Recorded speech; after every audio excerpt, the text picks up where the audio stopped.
Ladies and gentlemen, welcome back to the channel. Me, Ryan118. Today we're just going to be talking a little bit about Celtic's transfers, the transfer window today. Obviously, news breaking of Celtic's second signing being in Lewis Morgan. I'm going to give my opinion of the transfer, whether or not I think it's a good, bad, pointless transfer, etc. And just how I think he will benefit and how he will play and be used at Celtic. Obviously, that big condition added to the signing of being loaned back to St Mirren to the end of the season, which we'll also come on to discuss in this video. But overall, quite chuffed with the signing of Lewis Morgan. Now, for everyone who is constantly asking in the comments, where is the career mode? Will the career mode be back? It will. It will be back over the weekend, either Saturday or Sunday. I apologise, it's been postponed for quite a bit. I've not had the time to sit down, record and edit it with work and stuff like that. So, sorry about that. But it will be back. Do not worry. Don't worry. It's not cancelled or anything. I will be back over the weekend. So then, Lewis Morgan signs for Celtic today, our second signing of the January transfer window after Marvin Compper,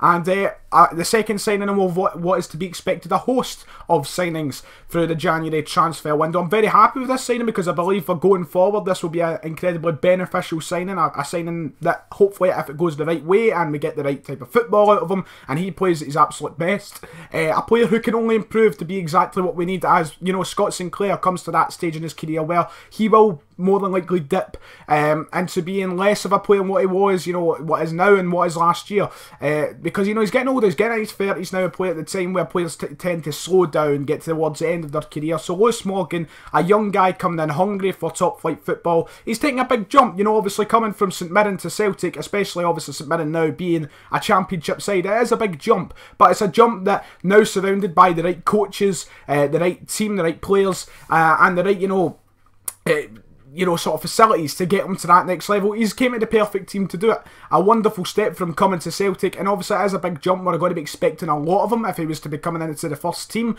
but it's a jump that I'm expecting. I think he'll be able to take maybe European standard of football, and for Champions League, Europa League, it might take him a bit of time to get there, but a player who looks more than capable of coming in and being a fantastic player in the Scottish Premiership. Right now, in the Championship, he's having a phenomenal season, 26 appearances, 13 goals throughout all competitions, so that's the League Cup, Scottish Cup, etc. That's from all competitions combined. But for a 21-year-old on the wing, you know, 13 goals, phenomenal for this point of the season. And he's a player who has just been sparkling, been fantastic to watch throughout the whole season for St Mirren. I've not watched, obviously, a lot of them myself. St Mirren aren't on the telly a lot, but the Morton St Mirren game the other night, watched that, and he looked like a cracking player. He got himself the goal, and he was just looking like a brilliant player, and I think he's a player who's going to add a lot to Celtic, a lot of what we need. You know, we need to improve these winger positions on both the left and the right, and he's a player who's going to ultimately come in and add depth to that area, add a bit of competition for those who are playing, and I think it's going to be nothing but a beneficial move for the club. Now, obviously, the big catch in this is, as I said, the 6 months he's been loaned back out to St Mirren. But I think, do you know what, honestly, at the minute, the chances of him breaking right into the first team are severely low. So what is the point in stunting his footballing time down and his chance to develop? Take that away from him, and we're giving it to St Mirren, who are, you know, on the verge of promotion. And I think it's going to gain him a lot of experience. I mean, getting promotion, and you know, he's getting a chance to actually play week in, week out. It's a good idea for us to let him go back there, finish up his season, continue with picking off, not letting him, you know, drop away from that fantastic 6 months he's had so far to start the season, ultimately just to lose it all. They let him continue, have his stride. The way he's been playing has been fantastic. So letting him continue is probably the best idea from Celtic, because ultimately he's not going to break into the Celtic team right now. So a smart move to let him finish off there at St Mirren. I believe he's going to come here a more developed, more mature player, preparing for his move to Celtic, because mentally, physically, he will be preparing himself now to be along the best side in Scotland. It's a massive jump, as I said, from St Mirren to Celtic. So he's now getting that 6 months, you know, to prepare himself, get ready, be the best he can to come into the Celtic team. Ultimately, long term, this is going to be the most beneficial for us, not short term. Because if he was playing for us right now, he probably wouldn't be much of an improvement on Scott Sinclair. Let's be honest, Scott Sinclair, one of the best players at the club, not been as prolific recently as we'd expect Scott Sinclair to be, but being honest, Lewis Morgan's not going to come in and eclipse Scott Sinclair in the space of, you know, a month or two. So long term, this is a massive thing, a 4.5-year deal where, you know, we've only paid £300,000, so it's not just a deal that is going to benefit us on the park, but a deal that's going to, you know, benefit us financially if he plays that well, gets himself a move elsewhere, more than likely down south.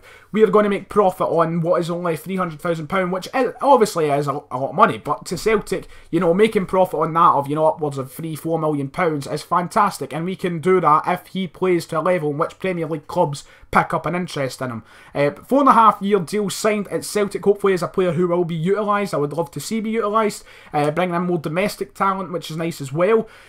So hopefully we'll be utilised in the sense that we can improve him, and then, you know, as much as obviously we don't want to sell our best players, but if we are making a lot of profit on players like that, it's good business decisions from Celtic. But now, you know, with that signing behind us now, what do we do? Do we look for experience? Because one thing I'd love to see more is experience in the team. And I've not got a problem with the sign of Lewis Morgan, because ultimately I think he will be a good player. I've got a lot of faith in him to be good. He's looking good, he's looking sharp, he's looking like a real playmaker. But I think now that we've picked up a young player in the window, we've also picked up a player with experience, fair enough. But if we want to progress European or the Europa League scale of things, Champions League scale of things, we need those, you know, kind of experienced players who are going to be able to deal with the expectation and the quality of the other teams we're going to play, who have played in similar games, similar, what's the word, the similar sort of severity of games, to really take us to that next level. So hopefully now, you know, picked up a young player, we move on, try and get a few players who are going to improve for now, right now, this minute, go into the team, give players a run for their money, and bring some competition to truly show who our best players are, and just take us, you know, past that stage of the Europa League. You know, we want to proceed from the last 32, and we need to do that by picking up the right players. But nonetheless, Lewis Morgan, very happy to sign him. 4.5-year deal for only £300,000. Can't go wrong with it, I don't think. Even if he turns out to be a bust, you know, he's a player who probably a lot of teams in our league would be highly interested in picking up and will pay a bit of money for. So £300,000 is never going to be the biggest loss in the world if it didn't pay off, but that's a big if. And hopefully the if that we're talking about is that he will be good. If he will be, you know, the next big thing for Celtic, which hopefully we could see. But only time will tell, I suppose. So let me know your opinions of the signing of Lewis Morgan in the comments below. More to come, I can only presume, for a busy January window. If you have enjoyed, hit like and subscribe. I'll see you all next time.